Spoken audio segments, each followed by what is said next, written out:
해외 언론과 IMF, OECD, ADB 등 국제연구기관은 한국의 현 경제 상황이 1990년대 초 일본 경기 불황, 즉 잃어버린 10년의 구조적 징후와 유사하다고 말하고 있습니다.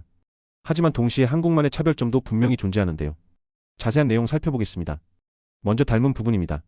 IMF를 비롯한 국제기관들은 한국의 현재 문제가 일본의 초기 불황을 유발했던 시차를 두고 매우 유사하게 전개되고 있다고 분석합니다. 1990년대 초 일본의 인구 고령화는 이미 시작되었으나 훨씬 느린 속도로 진행된 것에 비해 한국은 세계에서 가장 빠른 속도로 진행되고 있습니다. 한국의 인구 통계학적 추세는 약 20년의 시차를 두고 일본을 추적하고 있습니다.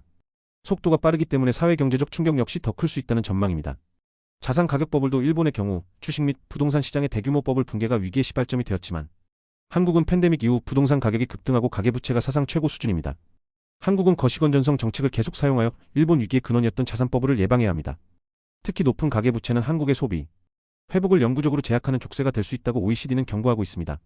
서비스업 생산성을 비교해 볼 때 일본은 제조업 대비 서비스 부문의 낮은 생산성과 노동시장의 경직성이 장기 침체의 주요 원인이었으며 한국 역시 서비스 부문의 생산성이 OECD 평균보다 훨씬 낮아 서비스 부문의 생산성 개선과 노동시장 개혁이 시급한 상황이라고 IMF는 보고 있습니다. 하지만 해외 전문가들은 한국이 1990년대 일본과 달리 유연성과 개방성이라는 측면에서 더 유리하다며 불황의 늪을 피할 수 있는 기회는 존재한다고 보고 있습니다.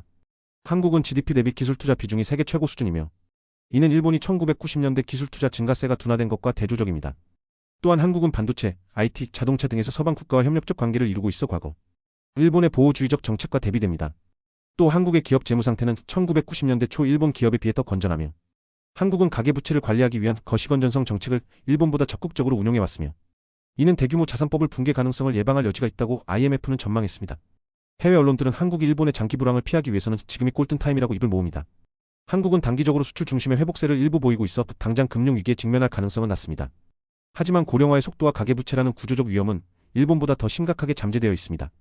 따라서 한국은 재정 건전성 확보와 함께 노동, 연금 규제 등의 구조개혁을 더 이상 미루지 말고 추진해야 한다고 IMF와 OECD는 경고하고 있습니다. 안정 속의 장기 정체의 시나리오에 갇히지 않도록 골든타임을 놓치지 말아야 할 것입니다.